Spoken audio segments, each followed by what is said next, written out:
Olá pessoal, tudo bem? Meu nome é Júlio, eu sou estagiário aqui do Schimberg Lobato Abreu na área trabalhista da Unidade de São Paulo.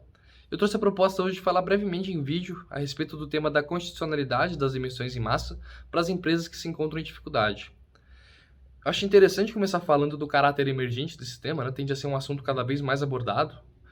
muito por causa da dificuldade financeira que uma parcela considerável das empresas enfrenta atualmente, talvez por causa da pandemia do coronavírus ou também um cenário prévio de vulnerabilidade que já não era tão favorável economicamente falando. Então isso vem levando essas empresas à necessidade de reduzir todos os seus custos operacionais e também o seu quadro de funcionários para que assim elas consigam se manter ativas no mercado. E essas empresas que elas já se encontram num estágio um pouco mais avançado de complicação financeira, elas vão ter como seu recurso buscar um auxílio no judiciário por meio do processo que é chamado de recuperação judicial, para assim evitar a sua falência e também o consequente encerramento de todas as suas atividades.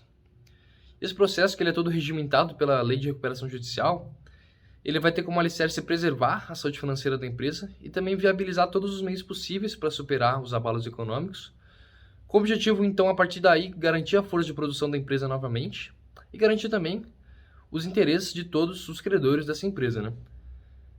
Consequentemente, então, essa redução do quadro funcional acaba sendo uma medida inevitável para que não haja falência,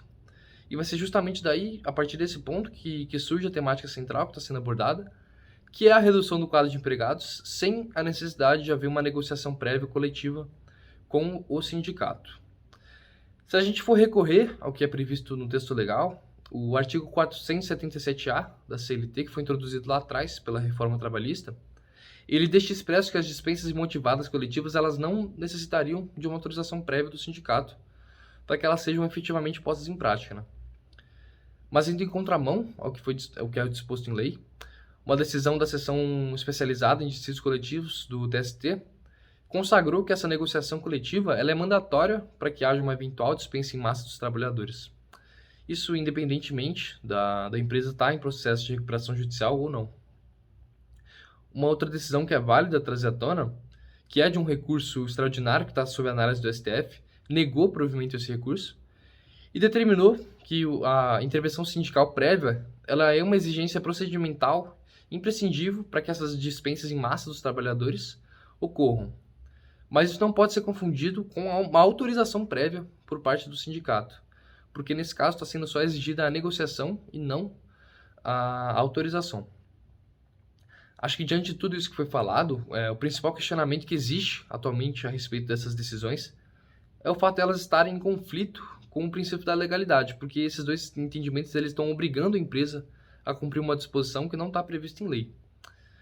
Então, o que está sendo defendido desse outro lado é que as demissões coletivas sejam analisadas caso a caso, individualmente,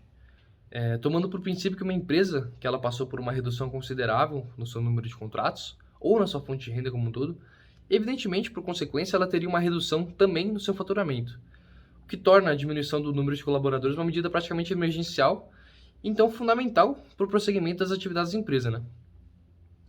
Além disso, dá para dizer que tornar obrigatória a participação do sindicato por meio de decisões, você tem uma interferência direta na máxima da independência dos poderes, porque não cabe à Justiça do Trabalho trazer uma normativa sobre um tema que a Constituição Federal ela estabeleceu que tem que ser regulamentado por meio de lei complementar.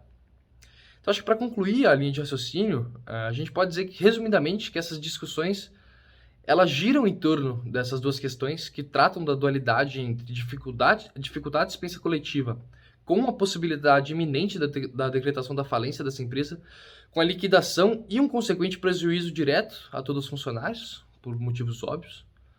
ou possibilitar uma readequação do número de colaboradores sem a interferência do sindicato e com o correto pagamento das verbas rescisórias daqueles que foram dispensados.